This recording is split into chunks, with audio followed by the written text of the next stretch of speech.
बीड नगरपालिकेच्या निवडणुकीपासून बीड शहराच्या आणि एकंदरीतच जिल्ह्याच्या राजकारणात सक्रिय झालेले राष्ट्रवादी काँग्रेसचे गेवराईचे आमदार विजयसिंह पंडित आणि राष्ट्रवादी काँग्रेस शरदचंद्र पवार गटाचे आमदार संदीप क्षीरसागर यांच्यामध्ये वारंवार खटके उडताना आपल्याला दिसतात. आणि आज संदीप क्षीरसागर यांनी अशाच प्रकारे पंडितांवर तोफ दागलेली आहे. नेमकं काय घडामोड घडली आहे ते तुम्हाला या व्हिडिओतनं सांगतो. बीड नगरपालिकेची जबाबदारी ही तत्कालीन पालकमंत्री अजित पवार यांनी विजयसिंह पंडित यांच्या खांद्यावर टाकली होती. त्यानंतर त्यांनी बारकाईने बीडमध्ये लक्ष द्यायला सुरुवात केली होती. त्यानंतर बीडमध्ये पंडितांचा हस्तक्षेप वाढतोय हे पाहून क्षीरसागर आणि त्यांच्यामध्ये शाब्दिक चकमकी घडत होत्या आणि याची बरीच उदाहरणंही आपण मागच्या वेळेला पाहिली.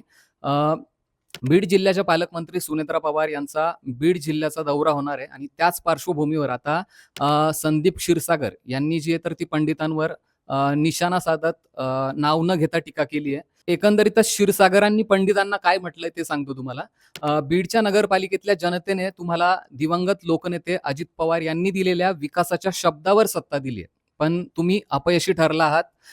तुम्ही ज्या भ्रमात आहात त्या भ्रमात राहू नका. ही जनता तुम्हाला धडा शिकवल्याशिवाय राहणार नाही, असा थेट इशारा संदीप क्षीरसागरांनी पंडितांना दिलाय. त्यामुळे आता बीड नगरपालिकेच्या कारभारावरून आणि शहराच्या विकासाच्या ठरावावरून सुरू झालेला हा राजकीय वाद आता जास्त पेटलेला आपल्याला दिसून येतोय आणि एकंदरीतच या वादामुळे बीडचं राजकीय वातावरण जे तर ते पेटल्याचं दिसून येतंय. आता क्षीरसागरांच्या या आक्रमक पवित्र्यामुळे राष्ट्रवादी काँग्रेसच्या दोन्ही गटातला अंतर्गत राजकीय संघर्ष जो आहे तर तो चहाट्यावर आल्याचं आपल्याला दिसून येतंय.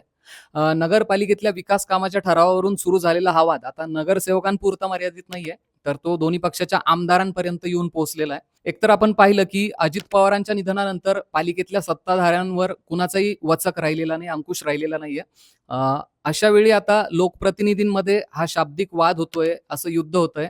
त्यामुळे बीडचं राजकीय वातावरण एकंदरीत या वादाने चांगलंच तापल्याचं आपल्याला दिसतंय. त्यामुळे आता आगामी काळात हा दोन पक्षांमधला राजकीय गटबाजीचा खेळ आहे, तर हा संघर्ष आता कुठपर्यंत जातो हे पाहणं महत्वाचं असणार आहे. एकंदरीतच राजकारण काय घडतं येत्या काळात या बाबतीत यावर आपलं लक्ष असेलच, पण तुर्तास तुमच्या यावर काय प्रतिक्रिया आहेत त्या आम्हाला कमेंट करून नक्की कळवा आणि असेच व्हिडिओ पाहिजे असतील तर सरकारनं आम्हाला सबस्क्राईब करायला विसरू नका.